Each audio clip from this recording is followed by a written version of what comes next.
Africa is rising, and at the center of this awakening stands one man, President Ibrahim Traoré of Burkina Faso. His bold decision to push back against France has shaken the old order and sent shockwaves across the world. For decades, France treated West Africa as its backyard, exploiting resources, dictating policies, and keeping leaders under control. But Traoré said no. He stood before the people and declared, Burkina Faso will no longer bow to foreign masters. This was not just a political statement, it was a revolution in the making. For years, African nations suffered under unfair trade deals, military influence, and economic chains designed in Paris. Now, under Traoré, Burkina Faso is taking a different road. French troops have been asked to leave. Military bases once controlled by Paris are being shut down. Instead, new partnerships are being forged with Russia, with China, and with other African nations who share the dream of independence. The streets of Ouagadougou erupted with cheers when Traoré announced the end of French dominance. Ordinary people carried banners of freedom, young men and women raised their fists in unity, and elders whispered, "This is the moment we have waited for." It was more than symbolism. It was proof that a young African leader could challenge the old colonial powers and survive. France, however, did not take this lightly. Politicians in Paris warned that Africa would face isolation, economic sanctions, and instability. Western media painted Traoré as a dangerous radical, a threat to democracy, and even a puppet of Russia. But on the ground in Burkina Faso, people saw him differently. They saw a leader willing to sacrifice his own comfort for the dignity of his nation. The French departure is only the beginning.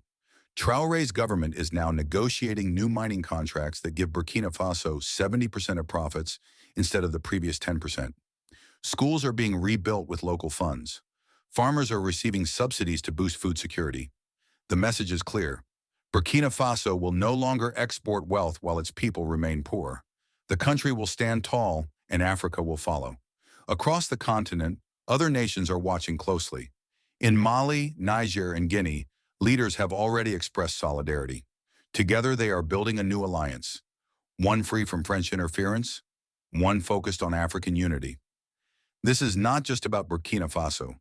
It is about the future of an entire continent. But the fight will not be easy. France still controls much of Africa's banking system through the CFA franc. Western corporations still dominate resource extraction, and international pressure is mounting. Yet Traoré remains firm. "We will not be slaves in our own land," he declared. "We will build our destiny with our own hands." The West is terrified.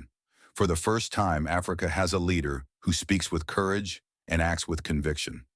Traoré is not asking for permission. He is taking back what belongs to his people, and this boldness is inspiring millions. Will Africa finally break free from the chains of colonialism? Will Burkina Faso light the path for the rest of the continent? One thing is certain, the old game is changing, and the new Africa is rising under the fearless leadership of Ibrahim Traoré. Stay with us as we dive deeper into this unfolding story. The world is watching, and history is being written in Africa today. The stand taken by President Ibrahim Traoré is not just a political gamble, it is the beginning of a continental shift. When he forced France to retreat, it exposed the deep cracks in the system that had controlled Africa for decades. For years, French companies extracted gold, uranium, and cotton from Burkina Faso and other African nations, while giving back almost nothing. Schools remained underfunded, hospitals collapsed, and poverty was normalized. But now Traoré is rewriting that script, and this terrifies the West. The fear in Paris and Washington is simple. If Burkina Faso succeeds, others will follow. Already Mali, Niger, and Guinea have voiced their support. Together, these nations are calling themselves the Alliance of Sahel States. It is a new axis of independence, breaking away from the French umbrella. Leaders from these countries are even discussing a new regional currency that will free them from the CFA franc, a system long controlled by France's central bank. Imagine the shock in Europe. African countries finally controlling their own money supply, no longer tied to the old colonial treasury. But Traoré knows the path ahead is dangerous. Sanctions are likely.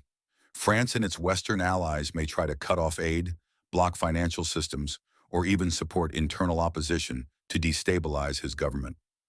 Propaganda campaigns in Western media are already labeling him as a dictator or a Russian puppet. But these labels are not working in Africa. On the ground, young Africans see him as a hero, a David standing up to Goliath. The symbolism of kicking out French troops is powerful, but Traoré is also focused on the hard work of nation building. He has promised to rebuild Burkina Faso's education system, ensuring that African history, not colonial lies, is taught in schools. He has initiated agricultural reforms to reduce dependency on imported food. Farmers are being given tools, seeds, and training to create food sovereignty. For the first time, there is a leader who is not begging the West for aid but demanding respect.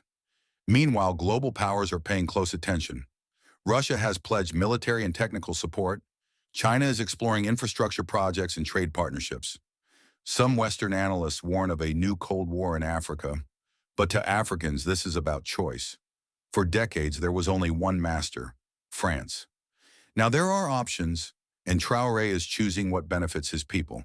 The impact of Traoré's actions goes beyond economics or politics. It has sparked something deeper: pride. In the markets of Ouagadougou, in the villages of the Sahel, people speak of dignity, of owning their future. For too long, Africans were told they were too weak, too poor, too dependent. Traoré is proving that narrative wrong. His youth, his courage, and his refusal to compromise have ignited a fire that is spreading across borders. Western governments may attempt to silence this movement, but history shows that once people taste freedom, it cannot be taken back. Burkina Faso is no longer a silent colony. It is the beating heart of a new African awakening. Traoré's leadership is a challenge not only to France, but to all forms of exploitation and injustice. And if he succeeds, Africa will never be the same again. The question now is not whether France can maintain control. It is whether the rest of Africa will rise alongside Burkina Faso. Will nations like Senegal, Ivory Coast, and Chad find the courage to stand? Will the African Union take a bold stance, or will it remain divided? These are the questions shaking the halls of power in Europe and America. One thing is undeniable: Ibrahim Traoré has changed the conversation. He has reminded Africa of its strength, its dignity, and its destiny. The chains of colonialism are rusting, and the people are no longer afraid. Burkina Faso is small in size, but under Traoré, it carries the weight of an entire continent's hope. And so the story continues. A young leader against an empire, a nation reclaiming its wealth, a continent daring to dream again. This is more than news. This is history in the making. Africa is no longer asking for freedom. Under Ibrahim Traoré, Africa is taking it.